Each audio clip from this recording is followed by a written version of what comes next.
교회에서 평생을 바친 신자들도 모르는 그 죄, 당신은 안전할까요? 수많은 기독교인이 밤잠을 설쳐가며 두려워하는 단 하나의 죄, 살인자도 가늠한 자도 용서받는다는 성경이 결코 용서할 수 없다고 경고한 이것은 대체 무엇일까요? 지금부터 그 충격적인 비밀을 파헤쳐 당신의 영원한 운명을 뒤바꿀 진실을 공개합니다.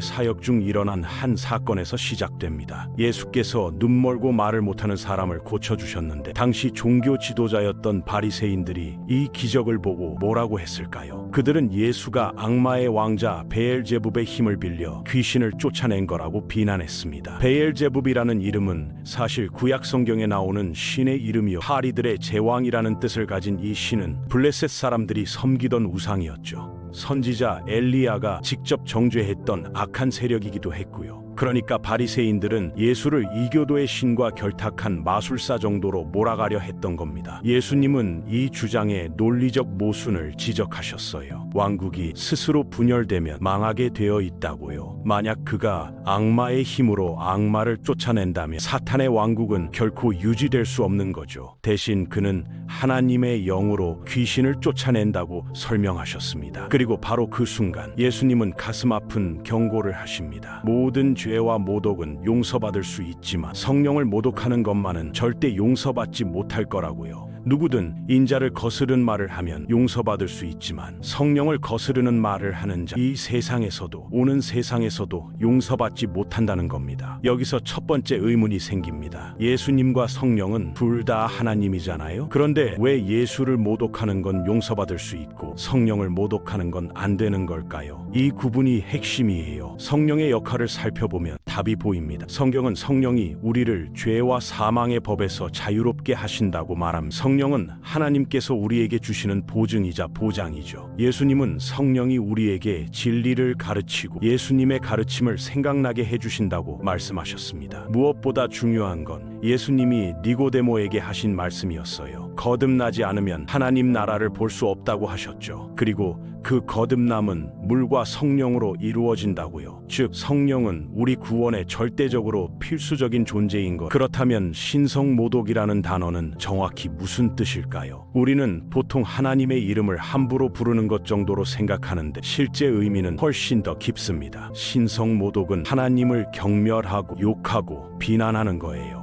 혐오스럽고 해롭고 역겹다고 말하는 거죠. 흥미롭게도 사도 바울 자신도 과거에 이 죄를 지었던 사람이었거든요. 하지만 그는 용서받았어요. 예수님도 자신을 모독하는 건 용서받을 수 있다고 말씀하셨죠. 그런데 왜독 성령을 모독하는 것만은 용서받을 수 없는 걸까요? 답을 찾으려면 구약 성경으로 돌아가야 합니다. 출애굽기에 나오는 파라오 이야기를 기억하시나요? 하나님은 이집트에 10가지 재앙을 내리셨는데 재앙이 올 때마다 파라오는 이스라엘 백성을 보내주겠다고 약속했다가 재앙이 그치면 마음을 바꿨습니다. 처음 5번의 재앙 동안 성경은 파라오가 스스로 자신의 마음을 완고하게 했다고 기록합니다. 그는 은혜를 받았지만 그때마다 하나님을 거부했던 거예요. 그런데 6번째 재앙부터는 뭔가 달라집니다. 갑자기 하나님이 파라오의 마음을 완악하게 하시는 분으로 묘사되는 거죠. 이게 무슨 의미일까요? 하나님이 사람들을 일부러 완고하게 만들어서 지옥으로 보내시는 걸 잠언에는 이런 구절이 있습니다. 자주 책망을 받으면서도 목을 곧게 하는 자는 갑자기 상하여 치유될 수 없을 거라고요. 로마서에서 바울은 이 문제를 더 깊이 다룹니다. 하나님께서 파라오의 마음을 완악하게 하신 이유는 당신의 능력을 보이고 당신의 이름이 온 땅에 전파되게 하기 위해서였다고요. 하나님은 원하시는 자에게는 금훈을 베푸시고 원하시는 자를 완악하게 하신다는 겁니다. 이 대목에서 많은 사람들이 혼란스러워합니다. 마치 하나님이 어떤 사람은 구원받도록 어떤 사람은 멸망하도록 미리 정해놓으신 것처럼 들리거든요. 하지만 바울은 로마서 앞부분에서 중요한 힌트를 줍니다. 하나님은 진리를 억누르는 자들을 그들의 정욕에 내버려 두신다고요. 타락한 마음대로 하게 하셔서 합당치 않은 일을 하게 하신다는, 여기서 핵심은 내버려 두신다는 표현이에요. 바울은 하나님이 멸하기로 준비된 그릇들을 오래 참으심으로 참으셨다고 말합니다. 즉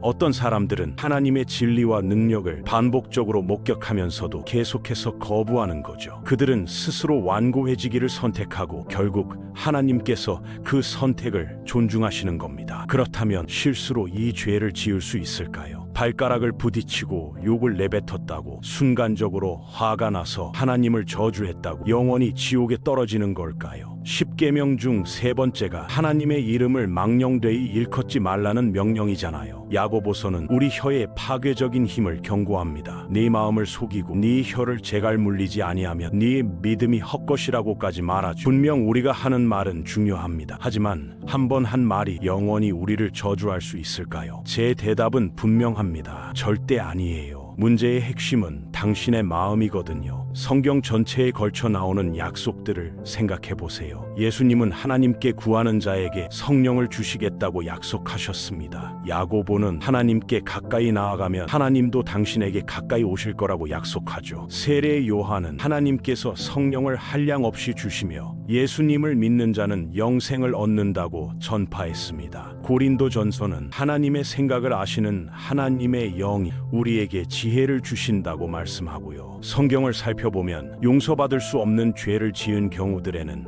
공통점이 있어요. 모두 하나님의 능력에 대한 명백하고 분명한 증거를 목격했다는 거죠. 그리고 그 증거를 거듭거듭 보았지만 계속 믿지 않았습니다. 하나님의 능력은 너무나 압도적이어서 부인할 수 없는 수준이었어요. 오히려 그들은 그 기적들을 악마의 힘으로 돌리고 성령을 악마라고 불렀던 겁니다. 이것이 바로 교만과 마음의 완악함이에요. 파라오는 10가지 재앙을 다 보고도 마음을 바꾸지 않았습니다. 바리새인들은 예수님의 수많은 기적을 목격하고도 그를 사탄과 결탁한 자로 몰았죠. 그들은 고칠 수 없을 정도로 완고해진 거예요. 대부분의 경우 하나님은 그들이 원하는 대로 내버려 두십니다. 용서받을 수 없는 죄는 결국 성령의 역사를 거부하는 거예요. 회개와 구원의 가능성이 싹트기도 전에 뿌리째 없애버리는 겁니다. 만약 당신이 진심으로 내가 용서받을 수 없는 죄를 지었나라고 묻는다면 그 질문 자체가 답입니다. 그 답은 분명히 아니오예요. 특히 이 주제를 고민하고 찾아볼 정도라면 더더욱 그렇죠. 예수님은 성령이 죄에 대하여, 의에 대하여, 심판에 대하여 세상을 책망하실 거라고 말씀하셨습니다. 그러니까 당신이 책망을 받았다면 축하할 일이에요. 성령께서 당신에게 역사하고 계시다는 증거니까요. 성령은 당신이 예수님이 주님이심을 깨닫도록 인도하려고 노력하십니다. 성경은 성령의 인도를 받는 사람은 누구나 하나님의 자녀라고 약속하고 있거든요. 성령께서 당신을 예수님께로 인도하실 테니 그 인도를 따르세요. 다시 한번 강조하지만 성령을 모독하는 건 성령의 역사를 거스르는 당신의 마음을 끊임없이 완고하게 만드는 거예요. 한 문장으로 요약하자면 그건 복음 메시지를 끊임없이 거부하는 하나님의 구원의 능력,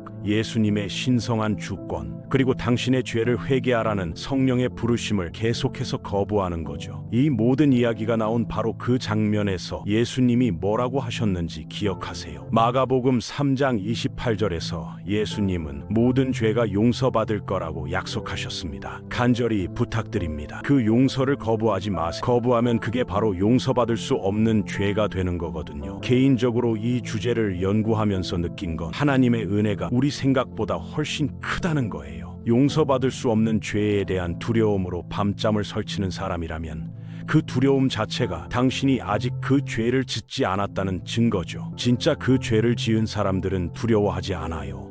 오히려 하나님의 명백한 역사를 보고도 교만하게 거부하는 사람들이거든요. 당신이 회개하고 싶은 마음이 있다면 그건 성령께서 아직도 당신 안에서 역사하고 계시다는 뜻입니다. 오늘 이야기가 두통이 아니라 안심을 가져다 주기를 바랍니다. 하나님은 당신을 포기하지 않으셨어요. 오늘은 성경에서 가장 오해받는 개념, 용서받을 수 없는 죄에 대한 이야기였습니다.